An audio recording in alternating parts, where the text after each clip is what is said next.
Hey everybody, welcome. I see a lot of folks have joined already. We are going to wait just a minute or two to give everybody a chance to get on, but welcome to the webinar.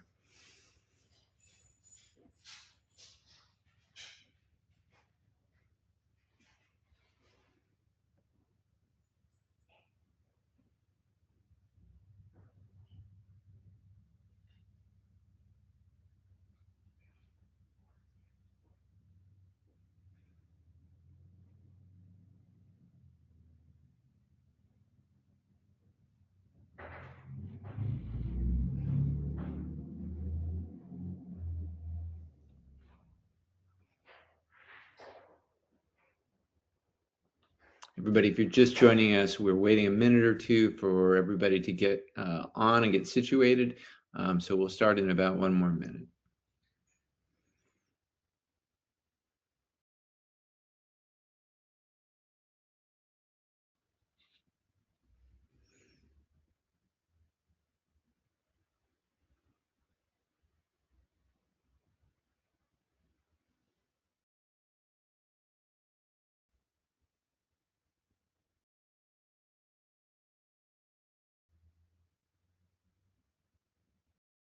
Okay, I think we are at quorum. I'm not seeing many, well, a couple more folks trickling in there. Okay, I'm just going to get us started here. Just give me a moment.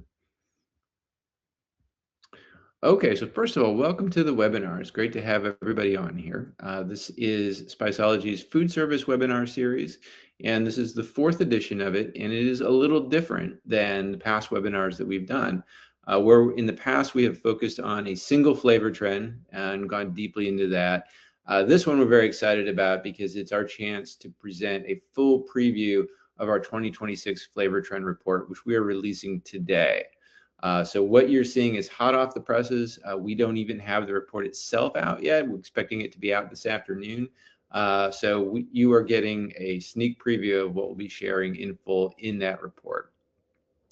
Now, if you're tuning into our webinar series for the first time, you like what you hear, I think the one bit of salesmanship I'll give you here is to say, make sure that you check out what we've got on our website under the inspiration section.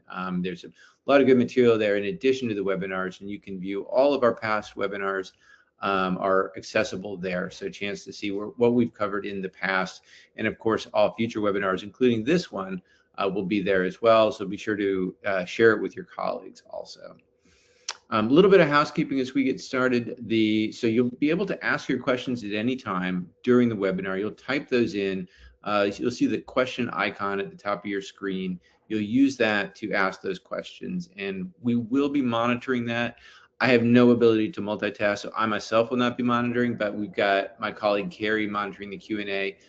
If you run into any hurdles, like you suddenly can't hear me, if my Wi-Fi goes down or something, you would use that to let us know, and she will catch that right away.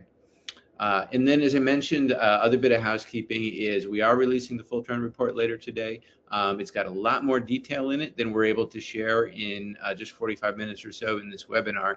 So be sure to check that out. If you are on our email list, which I think what I've seen of the attendees here, most of you folks are, then it'll just come to your email, nothing you need to do. And if you're not, well, you should get on our email list, but also you'll find it accessible from our website in the same section of our website. So I'm going to spend just a minute talking about Spiceology. I think most of you on the call know Spiceology very well. But for those of you that don't, quick intro for you. We are the fastest growing spice company in the US, known for our innovative blends and unique flavor profiles, some of which we'll share with you today, as well as hundreds of core ingredient spices. We're chef founded and have deep roots in the chef community. And so that's why we do this food service webinar, to be able to share with this community and talk to you about some of what we're seeing out there in the space. So as always, myself and Tony, my job as CMO here is to align the work that we do in sales, marketing, and culinary. As part of that work is a special privilege for me today in that my favorite thing to do each year is to lead the process of doing our trend report. So presenting these results to you today is always exciting for me. I do want to make the big disclaimer that while I might be a subject matter expert in customer research, I am not the culinary subject matter expert. And that's why I'm very glad to be joined by Tony, as always. He is our head of culinary and head of innovation. And so I'll ask him to introduce himself, and then I always like to ask him a little bit of a gotcha question too. So Tony, my gotcha question for this webinar is, everybody, what you may not know about Tony is that he has an almost uncanny ability to predict future trends. This is like a huge benefit to Spiceology that he seems to be able to do that. So I'm actually going to ask him what his number one trend prediction is for 2027. Oh man, that's rude of you, Eric.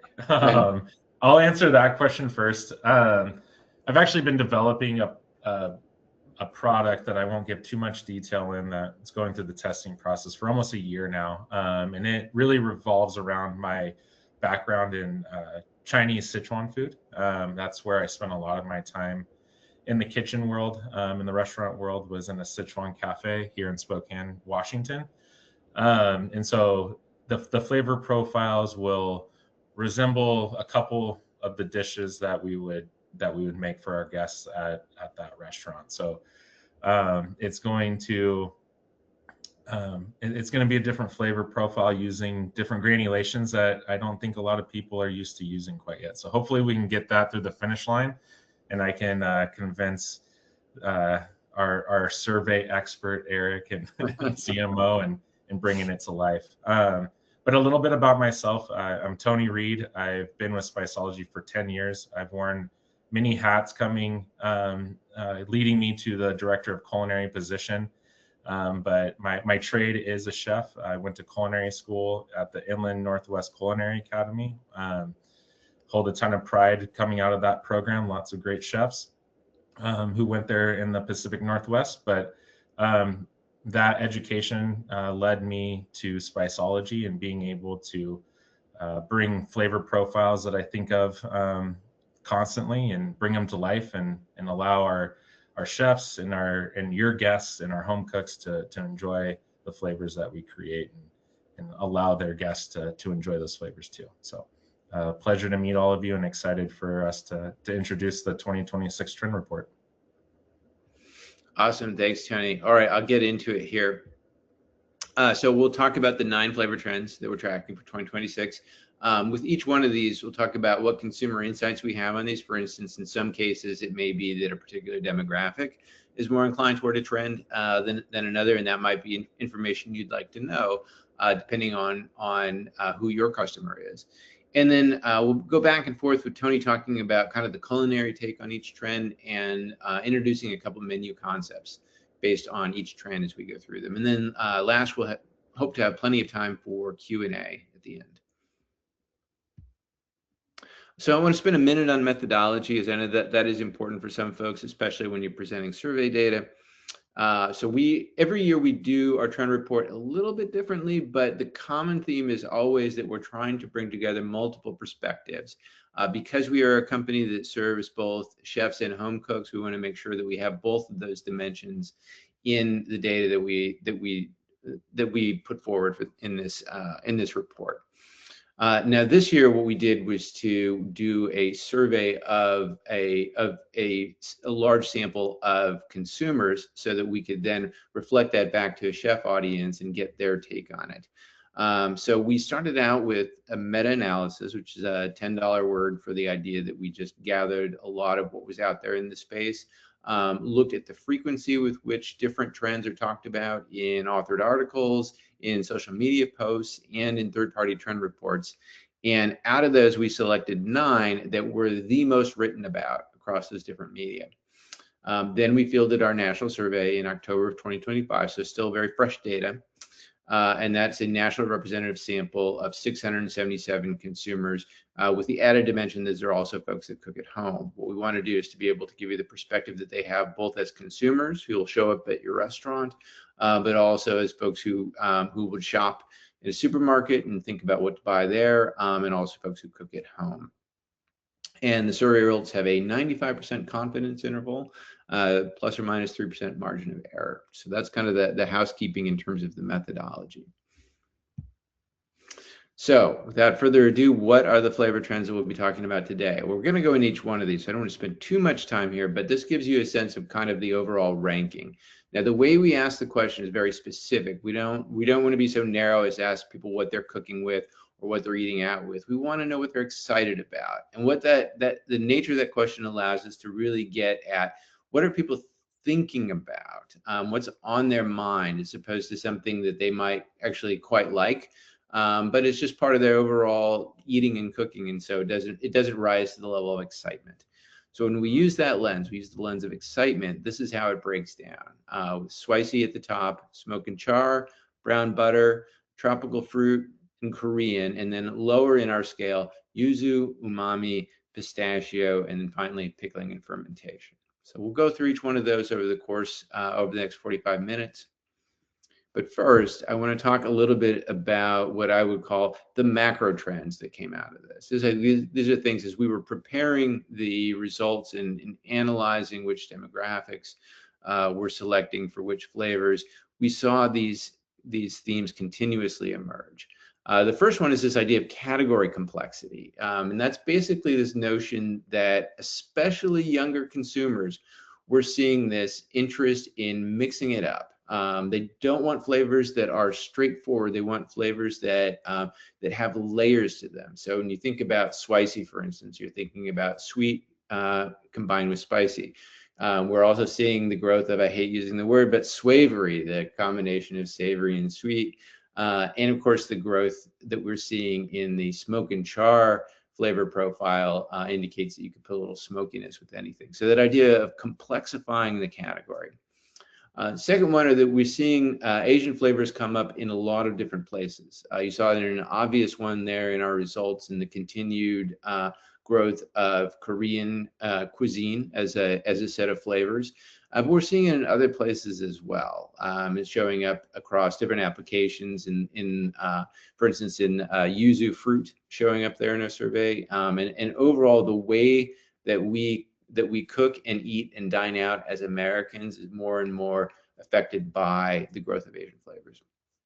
And then thirdly, interesting social media phenomenon that we're seeing is that Americans are tasting with their eyes. So we're seeing is that trends that have a visual appeal to them. So think about like pistachio with that nice green hue, or yuzu with that nice yellow hue. These are social media darlings, and so just like with everything else, appearances do count in social media. So this is food that looks good, and of course, people are taking pictures of their food like never before.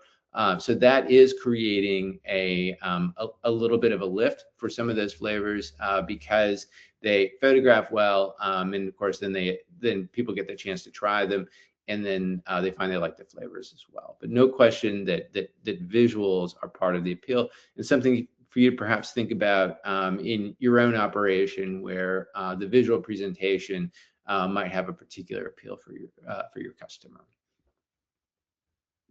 Okay, let's get into the individual ones here. Now, if you've tuned into a lot of our stuff over the years, or if you've read stuff from Spiceology in the past, you might think that we're obsessed with spicy. That is not the case. It's just this is where the data leads us. What we're seeing is that spicy keeps coming up for us. It is, we say here, it can't stop, won't stop.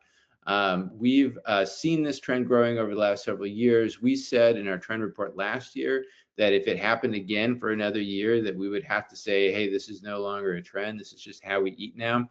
So here we are. It came in at the very top of our list. So we know that this is a trend that is becoming a permanent way of eating. Data Essential in their 2025 report, I think, had a good phrasing. They said this has gone from novelty into expectation. So it's really showing up everywhere. Now, one thing is, you may know that kind of the gateway drug on spicy was kind of the growth of hot honey, but it is definitely moving out of its hot honey phase now. We're seeing it more in terms of combination with fruits. That's one of the ones that we're particularly noting for this year. For instance, mango chili, popular flavor profile, is showing up in sauces and jams more and more. So we'd say this is becoming a permanent part of the American palate, But there are differences. If you look on the kind of the who's in, who's out section, I'll have one of these on every slide talking about kind of how it breaks out demographically. As with so many of the trends that you're going to hear about today, this is it is a youth-driven trend, even though it's becoming more broad. 8 points higher for 18 to 44-year-olds versus 45 plus.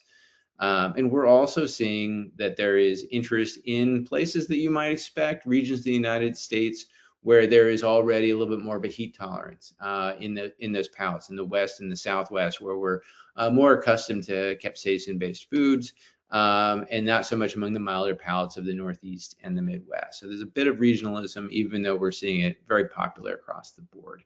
And now I'm going to turn the mic to Tony and ask for his take on this, and then we'll share a couple menu concepts. Thanks, Eric. Yeah, I think spicy is more. It's less about heat and more about permission. It allows people that don't like spicy food the opportunity to say, "Hey, I like spicy food," because they get the spicy component. So, and it allows them to like spicy food without committing to that pain of what a capsicum can bring to the palate. Um, so that's how I like to look at this trend. But some dishes to call out here that you can see in the slides. We've got a crispy candied bacon sriracha chicken cutlet with a spicy glaze. So you're getting a ton of spicy with that candied bacon sriracha blend, but you're also developing smoky flavors. And then moving to the carrots that are called out here, we got a roasted smoky honey habanero carrot. We just utilized a smoky honey habanero compound butter, and utilize that on the carrots here. But that said, spicy hits all different kinds of placements on the menu. So if you want more of that appetizer, think of like a spicy smoky honey habanero cornbread, a chili crisp with maple roasted carrots, or like a pineapple habanero wing glaze. Those are all opportunities to introduce more spicy onto your menu. And then we're starting to see, another trend menu item is the dirty soda craze that the Gen Z seems to be really taking on. So you're seeing a lot of the spicy flavors being built into dirty sodas as well. So Eric kind of called out a mango habanero flavor profile. That's hitting really well in the dirty soda side of things. I really think that this is a trend that for restaurant operators and those of you that work in K through 12 or hospitals, this is a very low risk trend to take on. That adding that sweetness to that spicy, it creates a wider funnel for your guests to enjoy the food that you're making. And it's easy to spicy is really easy to apply. Like Eric called out that hot honey craze.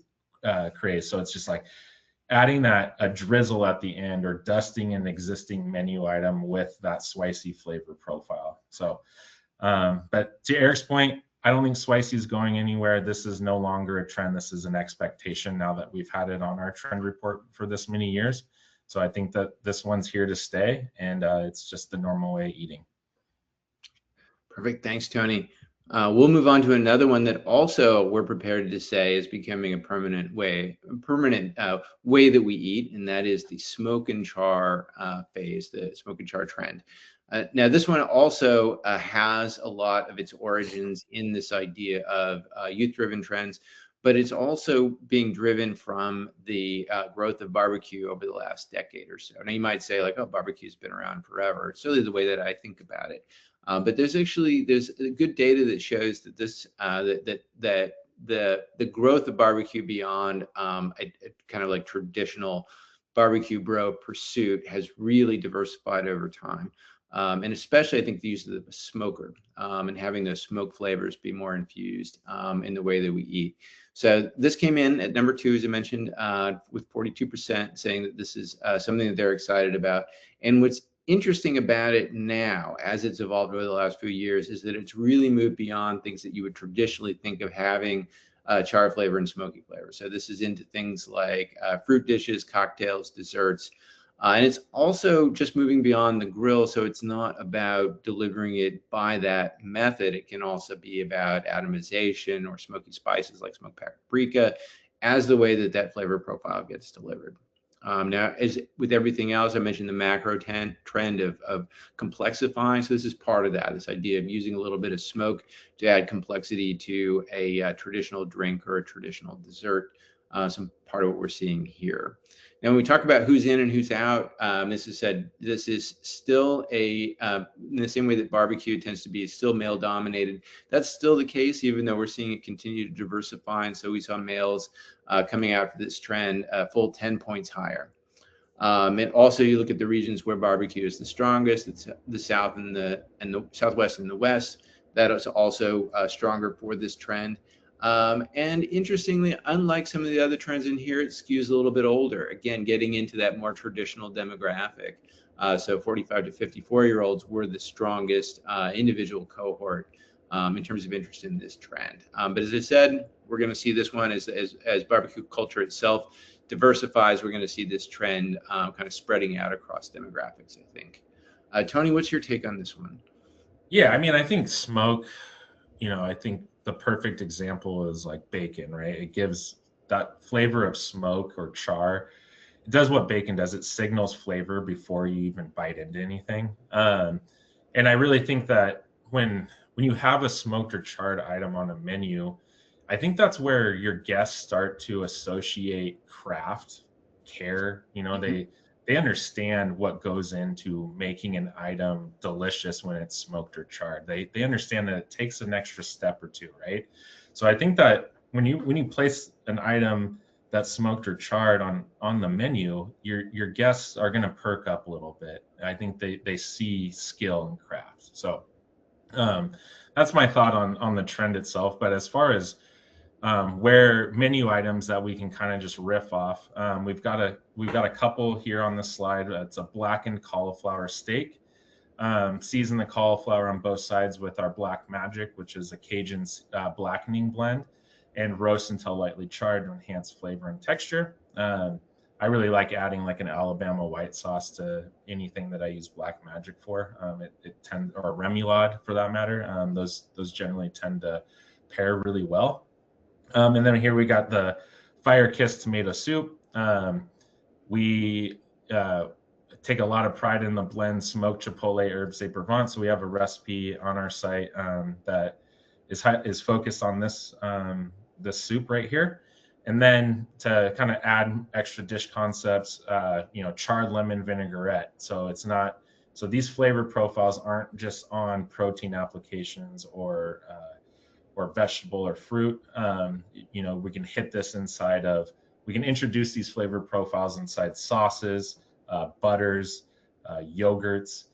Think of like a charred cabbage wedge with a seasoned yogurt and herbs, or maybe you're thinking of or applying, or you can, excuse me, I'm moving too fast. Or you can, without using char, you can use a smoked salt to get that flavor profile on unexpected items, thinking like French fries or cocktails or popcorn. But one thing that I think is cool about smoke now is, especially with flavor companies like Spiceology, it isn't about just equipment and the wood that you're using. You can create that smoke flavor profile using different spices, or you can char powders. You can just find flavor profiles to add on to without having a traditional smoker in house. And last take, I think pairing smoke flavors with acid and freshness is where the smoke flavor profiles are going to go. So think like a smoked citrus with a smoked flavor profile built into a yogurt. I think you're going to start seeing more side items and condiments that are more geared that way. Yeah. Perfect. Well, let's move on to the next one here. I have to say this is the one that I'm most excited about. So brown butter coming in tied for number 2 in our trend report. And I'm excited for two reasons, really. One is that this is something that Spiceology is very interested in. We had, going back to Tony's uncanny ability to predict the future, we had two brown butter flavors in our test kitchen last year that both did really well if you're participating in our test kitchen process. So we know that this is on trend because we're seeing it directly in the sales that we saw in our test kitchen. But also because as a researcher, I'm always interested in these things that are kind of the result of other trends coming together. And we definitely see that with brown butter.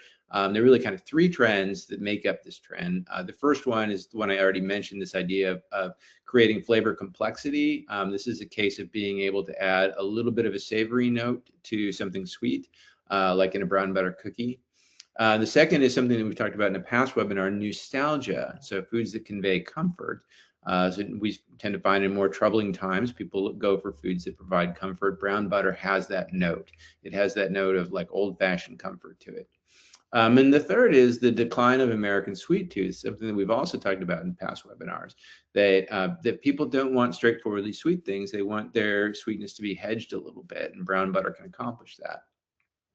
So in terms of interest in it, it is definitely one of the more universal ones in our survey this year, a little bit higher in terms of younger demographics. So also partly the result of culinary adventurism and social sharing that we see with Gen Z. And because it tends to be associated a little bit more with baking, and that is at least today, has skewed a little bit more traditionally female. We've seen interest among females at about 9 points higher than males in our results. But certainly this is something that we're seeing all over the place, not just in baking, but also in that idea of just being able to add those notes as our chef hot takes note, like, using it in seared steaks and roasts, using it with root vegetables, a lot of uses for this flavor profile. So rather than me try to explain that, I'm going to ask Tony to weigh in again and talk about kind of the culinary end of things. Yeah, I mean, when we discovered brown butter, I mean, it started a couple years ago where, I was just making nostalgic cookies that my grandma always made as a kid, like these brown butter chocolate chip cookies. And so I started to try to figure out how we can, how to interpret that flavor profile and turn it into a powdered form. As most of you know, brown butter, it takes a little bit more technique to get, right? It takes a little bit more time and care, where that's where I think brown butter compares to that smoke and char flavor, is when you see brown butter on a menu, that takes an extra step to get. So there's this added care that the guest immediately thinks your kitchen staff is providing because you're taking that one more step.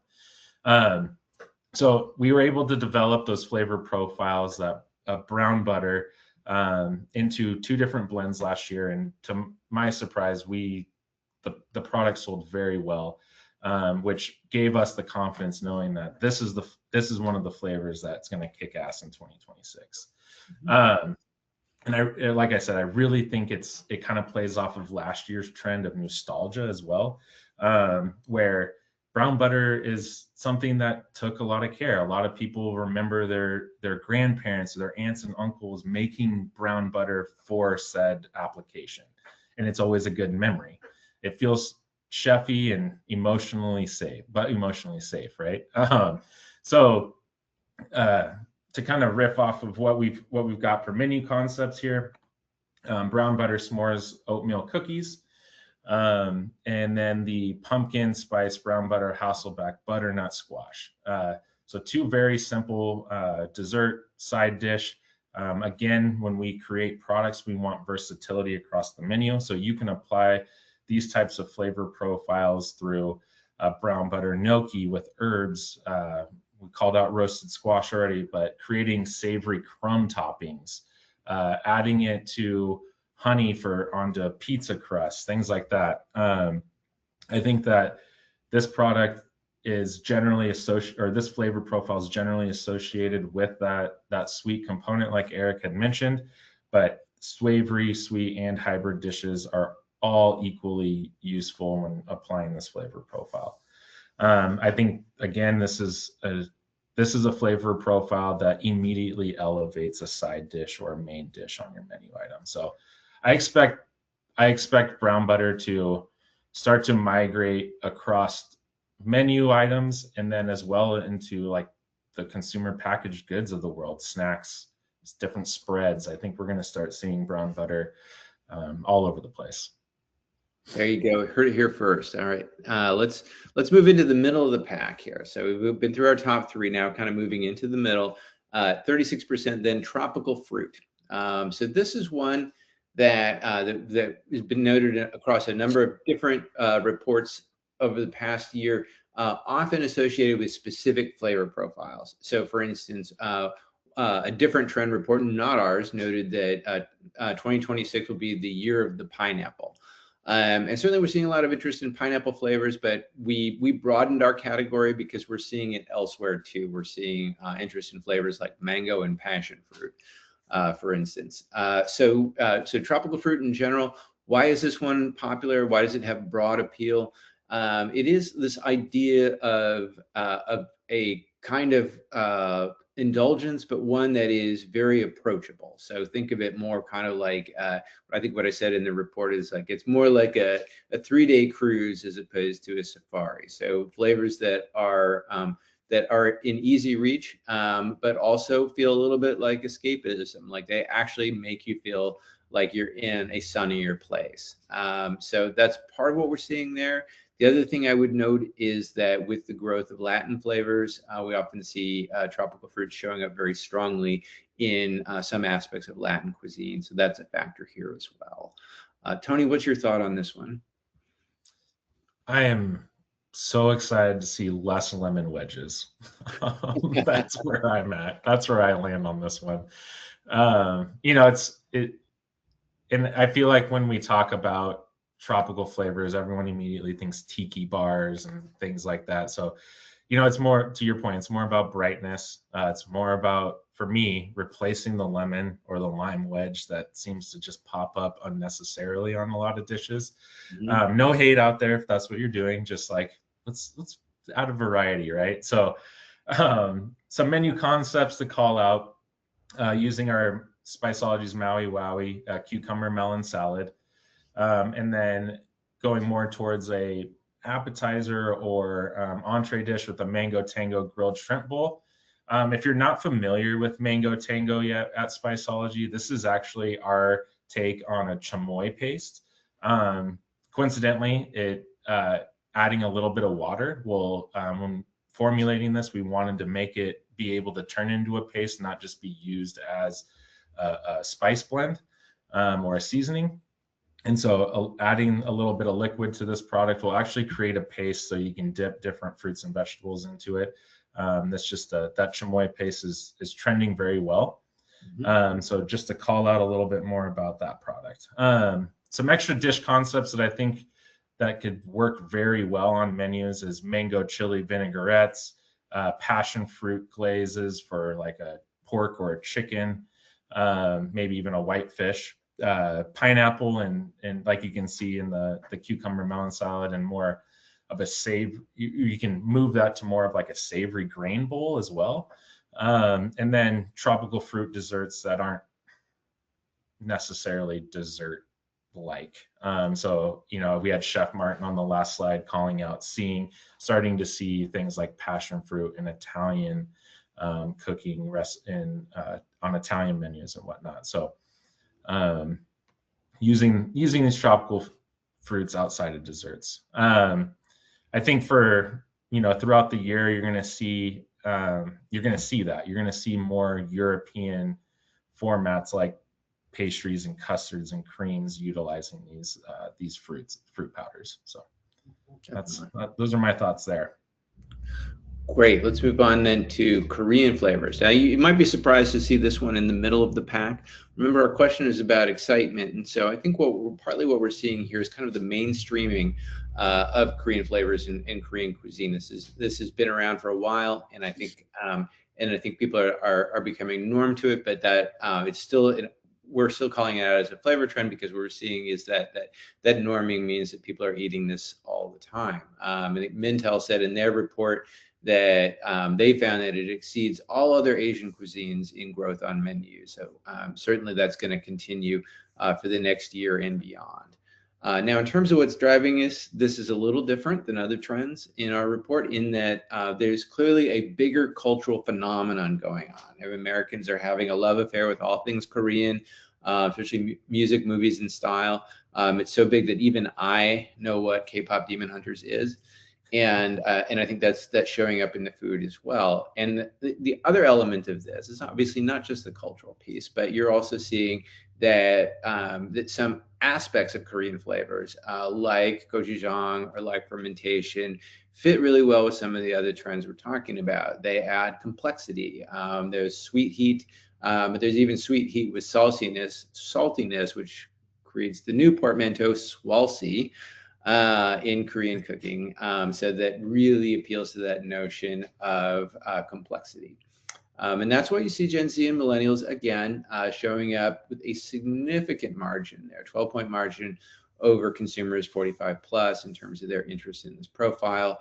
Also, where you tend to see kind of a higher preponderance of Korean restaurants and Korean cooking in the West. So you see the highest interest there, lowest in the Midwest, but clearly this is becoming an across the board phenomenon. Tony, what are your thoughts about this one? Yeah, I think Korean cuisine is going to be neck and neck with Chinese cuisine in the near future. To your point, K-pop Demon Hunters.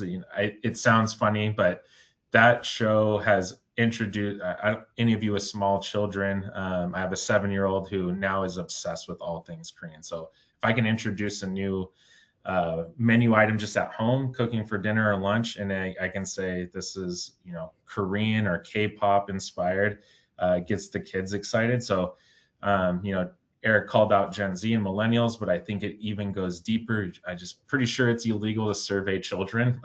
So we'll stop. We'll digress there. But yeah, I think that this is going to be up there to become a default flavor profile or cuisine when people say you want Asian food. I think that now it's like, well, is it Chinese or is it Korean food? So I think that's where this trend is going to end up in the near future. Um, I think we have a decent amount of Korean flavor profiles that we've had in our inventory for a couple of years now, mainly being the Korean barbecue that you see called out on the menu concept slide, using it in meatballs. I've used it for sunamono just to add a different flavor profile to a cucumber salad. And then the orange gochugaru chili, that is a blend using the gochugaru flakes and real dehydrated orange juice. This is a product that plays very well with this cuisine as well, and then plays into that sweet heat trend simultaneously, and then as well with like the fermentation, which we'll get to later on. But I think that introducing flavor, that Korean flavor profile, you can do it so simply. Aiolis, taking a steak rub and putting it in on a steak or in a chicken sandwich batter. You can use it in bulgogi style meats and mushrooms on menu, and then using Korean flavors or kimchi style flavors and things like slaws, salads, you name it there. But like I said, I think younger diners, they understand what these flavors are. They're excited for them. They want to try them. And I think that, operators can win by just adding this flavor profile to the menu. I think K-pop and that culture it's here to stay. So I think next we're going to start seeing it start to get built into that snack demographic and even breakfast. So excited to see what comes from this flavor. Great. Well, we're going to continue with the Asian theme for another one here. Talk about yuzu, also middle of the pack here. And I think while we're saying that yuzu is a niche flavor at this point, we do believe it's going to continue to grow. So you'll probably see this on our trend reports going forward. So at 28% this year, but a lot of room to move on this. And this one is interesting because, as I mentioned, that idea of seeing with your eyes, This is a big color profile. We see in social media is just that intense yellow color makes for great photography. That's certainly a driver in it. But from a flavor standpoint, Tony talked a little bit about moving beyond lemons and limes, and this is like this is more subtle, doesn't put that citric acid on blast, and so chefs are finding interesting applications for that. Home cooks as well. Um, Interesting thing about this one is that it skews the youngest of anything in our survey. 18 to 24-year-olds are most yuzu aware, we found. And that's where we're also seeing this one more and more on the supermarket shelves. So this is where it's showing up in like syrups and salad dressings, things like this, and in restaurants, especially in craft cocktails. But it really goes to this idea of the growth of Asian flavors overall. And again, that notion of like, let's not have a straightforwardly one thing sort of flavor note. Let's have complexity, which Yuzu definitely delivers. Tony, what's your take on this one? Yeah, I think this kind of applies to that tropical fruit trend. I think this is an ability for people to who are bored with their current citrus, and they're starting to branch out into different cuisines, and they're discovering yuzu. So I think that's where there's going to be a huge benefit, is people that are just tired of the lemon and lime. They're gonna switch to this yuzu because it is a little bit more sophisticated of a flavor profile, I guess, as on a global scale, without being overly polarizing. So unfortunately, Spiceology has not jumped on this yuzu trend with having a product. This is one of the few blends that, or a few trends that I feel like we're going to have to hit while it's trending and not be. We're generally ahead of the trend report by a year or two. But this is a product Eric and I have talked about for almost 2 years now, and I think it's getting to the place where our consumer market and our guests at our restaurants are going to be comfortable giving it a shot. So as I said, because we don't have a blend with yuzu necessarily in it, we're going to take the next closest shot. So a pink peppercorn lemon thyme is a product that I think can get that yuzu flavor profile across the finish line without actually having yuzu.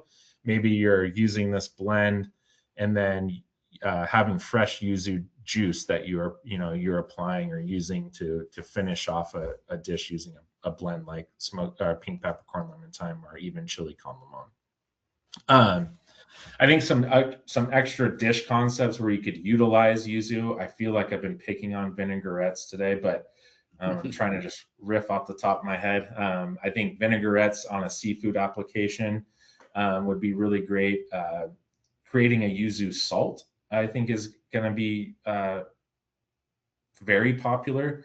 I could see a yuzu salt being utilized with like a creamy, like almost dill sauce over the top. Yuzu lemonades. I think even getting yuzu into that dirty soda trend is going to be really popular, utilizing it in lemonades, sparkling waters, sodas, and then transitioning into like more dessert side of the menu. I think cheesecakes and custards is going to be a very popular item to use yuzu within. Like I said, I think that this is globally a sophisticated flavor profile. And then I think it plays incredibly well in the beverage world. So, you're getting cross utilization. I think yuzu is going to open up a lot more citrus opportunities in the food service world with the popularity. I think Filipino food is another growing trend that I think next year we'll likely see on a report like this. So thinking of like, instead of yuzu, going more Filipino and using a calamansi juice instead. So I think yuzu is going to be a really good gateway into other cuisines that I feel like the public's going to love. So. Yeah, and I should say, let the record show that Tony did actually correctly predict this trend too. He's been putting yuzu blend forward as an idea for the last couple of years. We just haven't greenlit it yet. So he was on this one as well. If anyone has a good source for cheap yuzu powder, let me know. All right, next one is interesting. You might be surprised to see umami showing up a little bit lower. in the trend report. And the interesting thing about this one is that it's a matter of vocabulary. So that's why I called that out in the headline here. That consumers are using umami in their cooking without knowing it. It's a matter of kind of a chefy term making its way into the mainstream. And I think some other trend reports have called that out as well. Data Essential said a few years ago that only 19% of consumers said that they've, quote, tried umami. Of course, pretty much everybody's tried umami. You just didn't know that's the flavor that you were tasting when you were trying Parmesan, for instance. So this is about consumer awareness. And of course, as they become more aware, they start to look for this more on menus. Of course, we can relate it to the rise of Asian cuisine, particularly with umami intense foods like miso, mushrooms, and so on. But it is certainly something that is becoming more mainstream as its vocabulary becomes the way that people think about the fifth flavor. And because it's vocabulary related, it's not too surprising that there's a big age gap here. So we see the interest highest among young consumers, and then dropping to only 15% for those 44 plus. So I guess I'm lucky to know the word use the word umami, given that I'm in that category.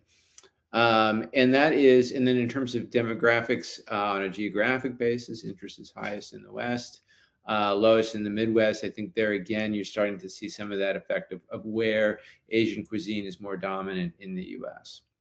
Tony, what's your take on this one? I wonder if we surveyed mouth-watering experiences, if we'd get more of the Right. of the older demographic to say that they've had umami before. That's what I think instantly, because I'm like, everyone's had it.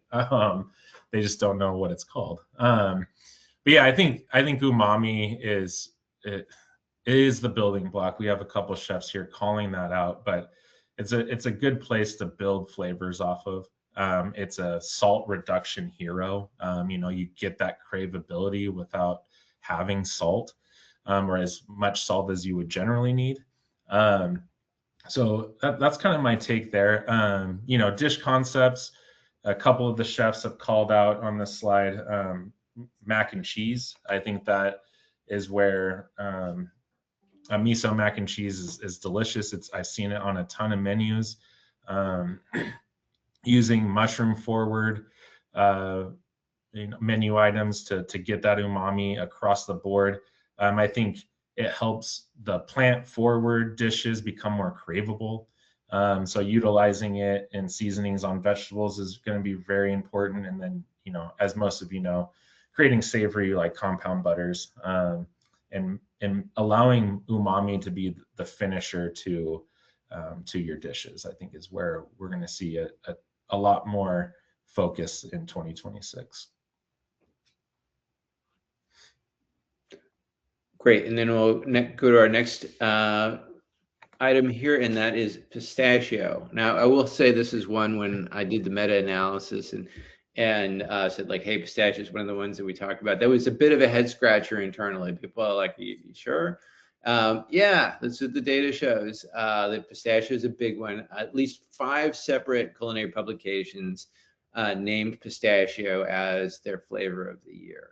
But you see that when we put that into a survey, that's where you see kind of like that distance between the hype and the reality. And this came in low in the survey with only 22% of consumers saying that they're excited about this. It's still a niche flavor profile, and it probably will continue to be that, though we will probably also continue to see it grow. This is a few factors going on here. Once again, bit of an Instagram darling with creamy green color that looks great in photography. It also has that kind of subtlety of sweetness that we talked about. America moving beyond a straightforward sweet tooth toward flavors that aren't the big sugar bombs anymore. So the changing American palate also connects up a little bit with that idea of something like umami-esque and a more complex flavor profile. I do love Tony's quote on this slide too. But I feel the same way about Dubai chocolate. But that's definitely, that helped to contribute to it as well. And so then, not surprisingly, it is a youth trend. You see 18 to 44-year-olds going for it by a massive margin, nearly twice as much as 45 plus. Tony, what's your take on this one? Let's ruin our food cost percentages. pistachio. um, no, pistachios are great. I think when I was actually quoted on this, I was inundated with so much Dubai chocolate on every single post that I would see, sliding through social media, and I was just like, this, what? Why is this everywhere, and why isn't it being utilized in other ways? It's just the Dubai chocolate I keep seeing it on, and so to give a bit more love, to give love to this trend. Pistachios are great. They're more expensive though. They're going to raise your food costs. But if your guests want them, they'll pay the premium, right? So I think places where you can introduce pistachio, on the next slide here on our menu concepts, um, being able to use it as a crust on proteins. Here we have a pistachio crusted lamb, photographed here using our Ras Al Hanout and our Greek Freak, and then coating those pistachios with those blends and the lamb, and then crusting them. It played very well, super delicious. But then also using pistachio in desserts, as you can see here, pistachio, excuse me, a an ice cream using pistachios. It creates that savory contrast that Eric had called out. We utilize our s'mores blend and our pumpkin spice in that, and it performed very well on the palate. Using pistachio in pestos instead of in, oh my gosh, now I'm drawing a blank. Someone help me. What's the seed? Eric? Pumpkin seeds. No. Oh my gosh, I'm drawing a blank now. Anyways, creating pestos Pine nut. with pine nut. Thank you. Thank you so much. Using pine instead of using pine nuts, using a pistachio and a pesto. Using pistachio flavor profiles and lattes or cold foams, I think is gonna hit really well. So where you're seeing, I think you're going to see a lot of pistachio as a savory contrast to the sweet notes that people love. I think operationally, it's got strong visual appeal for social media. If your restaurant or your kitchen relies on social media, I think that this is an item that you use to create more trending items to bring new guests in. And then Eric called out this being more of a younger demographic trend. So, I think the younger diners are going to associate pistachio with like that premium experience. So let's hope that pistachio continues to evolve. Hopefully this allows our price per pound on pistachios to lower a little bit and make it a little bit more menu friendly. There you go. All right. Last but not least, fermentation and pickling. Now, this one comes as a bit of a surprise, but I will say not a total surprise. Because, of course, you see pickled and fermented flavors everywhere. But we did get some hints of it at Spiceology that this was maybe a little bit on the wane when we had some pickled flavors in our test kitchen last year. They did not do as well as some of our other flavor profiles. So that proves that the test kitchen process is working. But I think that some of what's going on here, one thing I said in the write-up is that I think that the end point for any culinary trend is weird packaged foods. And I think that's where pickling is right now. It's entered its weird packaged foods phase, and maybe that's where it starts to jump the shark and people begin to move away from it. And certainly I think when we talk to chefs, some of them felt that way too, that this is maybe just, they're a little bit tired of it. Nevertheless, so why are we suggesting that this is a flavor for 26? Well, because big dimensions of this seem to be here to stay. Like this is again asking a question about excitement. It's not a question about whether or not people continue to eat pickled or fermented foods. And so what we're seeing it show up, certainly fermentation has gained popularity for health reasons. That's not going to go away. It's a big component of Korean cooking. That's not going to go away. So we're going to continue to see this trend. In terms of interest, there again, I get to say this for the last time, bit of a youth trend, and that preference is about 10 points higher than older demographics. Tony, what's your take on this one? Yeah, I mean, I think fermentation is awesome, and I'm starting to see chefs use it more in different ways. So like I'm seeing a lot more pickled fruits. I'm seeing pickled greens. I'm seeing just fermentation being used in ways that aren't, as traditional, at least in American culture. I think with, Eric called out, fermentations used a lot in Korean. As the world starts to, with the forever growing social media and I think the world is having more capabilities of gaining access to these new flavor profiles and new techniques on how food is finished.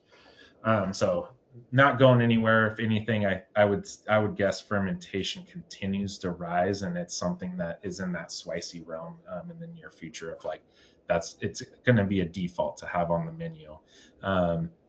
I think different ways to use fermentation. I'd called out fruits already, but chili pastes and sauces, toppings for sandwiches. Everyone's used to the pickle itself, but I'm seeing more kimchi on sandwiches and sauces, and so as an example, seeing more vinegar forward finishing sauces. I think that this is a forever growing segment and trend that as people get more comfortable using AI and social media, they're going to gain more access to these types of flavor profiles. So a couple, using harissa to do a quick pickle brine on a red onion is a very simple way. It's super quick. Creating a rosemary Dijon with a sauce using our blend rosemary Dijon and turning that into a creamy dressing for sharp and briny flavor profiles. I see this one continuing to grow. There you go. And that's we're coming right up on time here. Obviously, took us a little bit more time to cover all this territory, but I do think we have about 3 minutes here for any questions that might have come through. I'm going to stop sharing here and then ask Carrie to let us know of any questions that have hit the Q&A. Yes, we have quite a few. I've been fielding a few of the ones that I could. But Jeanette was asking earlier on in the webinar, she directed this to you, Eric, but I think it could go to either. Is the category complexity a fusion trend or truly blending of different higher level flavors? It's not strictly a fusion trend, although I think fusion is one of those ways. So in other words, the consumer that's looking for that complexity isn't necessarily going to a restaurant looking for fusion. It's more about any dish of any cuisine being layered. So I think that's part of what we're seeing there is this idea that that not having it be straightforwardly any one thing. It's that adventurism that we've written about before that's underlying it all. Tony, would you agree with that? 100%. I don't know if I could even add anything to that. That's fun. Awesome. Okay, we have another one from Melissa. She was asking, do the spicy flavors come in salt-free for K-12? Yeah, we've got a few different spicy flavors that I think could fit, but that are in the salt-free and fit that trend. I think we could connect offline and offer those flavors and see if they fit your menu. Instantly thinking of fryless chicken, and then our buffalo blue blend as well, which a little bit more on the fermented side on that as far as spicy go, but I think with an added ingredient we can get there. Awesome. We have about 1 minute left. Let's see here. Thanks for saying pine nuts, everyone. I'm looking at the comments. Really, to be honest, I was like going ahead to my notes, and so then you caught me, and I'm like, you talking about pumpkin? Says I sound like a guy that does not know what. Okay, let's do this one as the last one. Do you see a time when menus start to talk about the medicinal value of spices? I hope so. I had a friend pass away from cancer almost 10 years ago now. And during that process, we, a couple chef friends of mine, we dug into how to get our friend fed appropriately to best fit, and to best fit the diet he needed and at that time. And it changed his life. I think that if people, for the short term, unfortunately, but it made eating have a little bit more purpose. And I think that if chefs took the time to understand the medicinal purposes of what they're utilizing, especially in the spice world, Eastern medicine uses a ton of different spices to help heal or remedy something, an illness. And I think that if that became more knowledge to the majority of chefs, I think we would see a lot healthier lifestyles, and more eating with purpose. And I don't think any chef in their mind would be against doing that if they had the opportunity. So I hope so, is the question. Likelihood, it might be tough, but I would love to see it.